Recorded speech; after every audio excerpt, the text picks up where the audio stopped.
Hi guys, hi mga kabudlat. So we are going to go sa marami dong alhasan na mura. So i-check namin kung may makuha kami na pangbenta. Tara, sama tayo.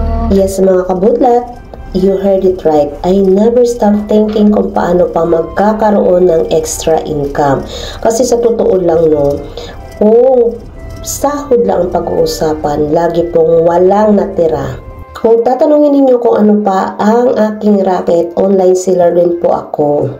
Dito na kami kabudlat. So naghahanap ako ng mga pang swimming. Ayan, para sa future business.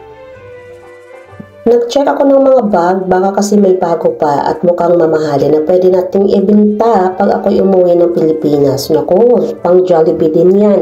Ang daming pwedeng mabili dito. As in, nakakalito kung anong una mong dadamputin. Say hello.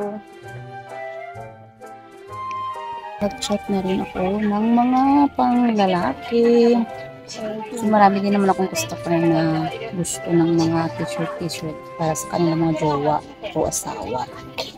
Take note ha, binibenta ko yung mga napipili ko dito sa Pilipinas, hindi sa Japan, dahil wala akong permit dito na pwedeng maging dahilan ng pagka-deport ko kung ako'y magtitinda dito.